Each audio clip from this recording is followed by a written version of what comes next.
एक रहस्यमयी गांव जहां हर मंगलवार की रात मौत का खेल खेला जाता है। एक के बाद एक खौफनाक मौतें। कोई इसे डायन का प्रकोप बताता है तो कोई देवी का श्राप। वहीं पुलिस का मानना है कि यह किसी शातिर दिमाग का मास्टर प्लान है। गांव में रात ढलते ही हाथों में जलती हुई आग और पैरों में घुंघरू बांधकर आखिर कौन दौड़ता है? वह लड़की गांव के सभी मर्दों के साथ शारीरिक संबंध क्यों बना रही है? और हर मंगलवार की रात के साथ आखिर कौन सा गहरा रहस्य जुड़ा है? कहानी की शुरुआत होती है दक्षिण भारत के एक गांव से, जहां रवि और शैलू रहते हैं। उनका पूरा दिन शरारतों में और देवी महालक्ष्मी के मंदिर में मस्ती करते हुए बीतता है। रवि शैलू को बेहद पसंद करता है और उसकी हर अच्छी बुरी चीज का पूरा ख्याल रखता है। 2 दिन पहले शैलू का काजल खत्म हो गया था, इसलिए रवि ने बड़े प्यार से अपने हाथों से उसके लिए काजल बनाया। उसी दिन जब वे घर लौट रहे थे, तभी शैलू की नजर कुएं में डूबते हुए एक कुत्ते के पिल्ले पर पड़ी। उसे तड़पता देख रवि ने अपनी परवाह किए बिना उस बेजुबान पिल्ले की जान बचा ली। उस दिन के बाद से शैलू उस पिल्ले को हमेशा अपने साथ ही रखने लगी। शैलू अपनी नानी के साथ रहती है क्योंकि उसकी मां अब इस दुनिया में नहीं रही और पिता ने दूसरी शादी कर ली है। पिता ने साफ कह दिया है कि शैलू की मां के नाम पर जो 3 एकड़ जमीन है, जब तक वह उसके नाम नहीं की जाती तब तक वह शैलू की जिम्मेदारी नहीं उठाएगा। लेकिन नानी उसका लालच और इसका अंजाम अच्छी तरह जानती है। उसे पता है कि यही जमीन शैलू के बड़े होने पर उसके भविष्य को सुरक्षित करेगी। इस तरह बचपन से ही माता पिता के प्यार के बजाय शैलू केवल उनका तिरस्कार सहते हुए बड़ी हो रही है। एक दिन मंदिर के पास रवि को बुरी तरह पीटकर काम के लिए दुकान पर भेज दिया जाता है। तब रवि के पिता शैलू के पास आकर बड़ी अजीब नियत से कहते हैं कि घर क्यों नहीं आती? क्या रवि ना हो तो आना नहीं होता, लेकिन याद रहे कल जरूर आना। इसी तरह खौफ और मुश्किलों के बीच कुछ और दिन बीत जाते हैं। फिर एक दिन शैलू को पहली बार पीरियड्स आते हैं। घबराई हुई नानी तुरंत शैलू के पिता के घर फोन करती है, लेकिन उन्होंने एक ना सुनी। उनका साफ कहना था कि वे उस घर में तभी कदम रखेंगे जब जमीन उनके नाम हो जाएगी। एक तरफ अपनों की बेरुखी और दूसरी तरफ एक औरत होने के पहले दर्द का एहसास शैलू अंदर से डर गई थी।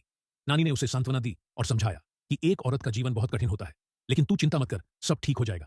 लेकिन सब कुछ ठीक नहीं होने वाला था। एक रात गांव में अचानक चीख पुकार मच गई। शोर सुनकर शैलू घबरा कर उठी। उसने देखा कि गांव वाले रवि के घर के सामने जमा है और पूरा घर धू धू कर जल रहा है। इस भयानक आग में रवि और उसका पिता दोनों ही जिंदा जलकर राख हो गए। इस दर्दनाक हादसे ने शैलू की जिंदगी की आखिरी उम्मीद भी छीन ली। इस दुनिया में एक वही था जिसे वह अपना समझती थी, और आज वह भी उसे हमेशा के लिए छोड़कर चला गया। इसके बाद समय का पहिया घूमता है और 10 साल बीत जाते हैं। मंगलवार की आधी रात पूरा गांव गहरी नींद में डूबा हुआ है। सन्नाटे को चीरते हुए गांव की सुनसान गलियों में एक कुत्ता बदहवास भाग रहा है और उसके ठीक पीछे आ रही है एक रहस्यमयी औरत। उसके पैरों में बंधे घुंघरुओं की छमछम पूरे माहौल को खौफनाक बना रही है। उसके सिर पर और दोनों हाथों के मटों में ढकती हुई आग जल रही है, और फिर धीरे धीरे वह रहस्यमयी औरत उसी घने अंधेरे में गायब हो जाती है। अगली सुबह गांव वाले अपनी रोजमर्रा की जिंदगी में लौटते हैं। मिलन काका अपनी बीड़ी सुलगाते हुए चौराहे की तरफ जा रहे थे। तभी उनकी नजर एक घर की दीवार पर पड़ी और वे हैरान होकर वहीं रुक गए। देखते ही देखते वहां लोगों की भीड़ जुटने लगी। 2 से 3 और 3 से 30 लोग जमा हो गए।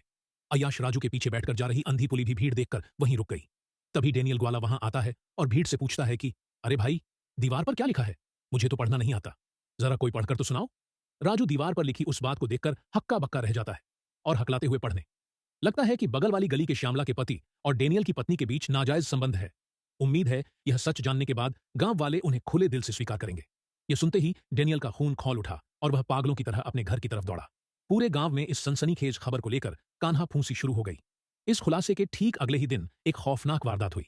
गांव के आखिरी छोर पर केले के बागान के बीच मौजूद कुएं में श्यामला के पति और डेनियल की पत्नी की लाशें तैरती हुई मिली। गांव वालों का यही अनुमान था कि कल सबके सामने अपनी असलियत और बदनामी का सच उजागर होने के बाद शर्म के मारे दोनों ने अपनी जान दे दी। घटनास्थल पर गांव की नई सब इंस्पेक्टर माया पहुंचती है और जांच शुरू करती है। अपनी आदतों से मजबूर ठरकी राजू यहां भी माया को घूरने से बाज नहीं आता। तभी गांव का इकलौता फोटोग्राफर बासु वहां पहुंचता है। उन दोनों लाशों को देखकर उसका खून सूख जाता है।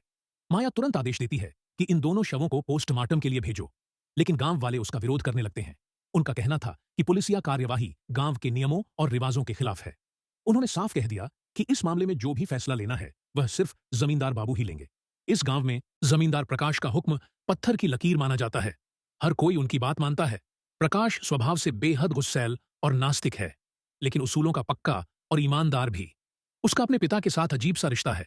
हर सुबह वह अपने मृत पिता की तस्वीर के आगे हाथ जोड़कर आशीर्वाद जरूर लेता है, लेकिन उसके तुरंत बाद उस तस्वीर पर जूते मारने से भी नहीं चूकता। इसकी वजह यह है कि उसके अय्याश और चरित्रहीन पिता ने उसकी मां को धोखा दिया था और दूसरी औरतों के पीछे अपना सारा पैसा और इज्जत बर्बाद कर दी थी।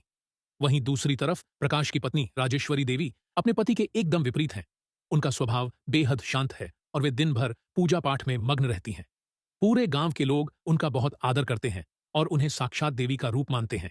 प्रकाश घटनास्थल पर पहुंचता है और आते ही सब इंस्पेक्टर माया को सख्त लहजे में चेतावनी देता है कि किसी भी कीमत पर इन लाशों को पोस्टमार्टम के लिए नहीं भेजा जाएगा।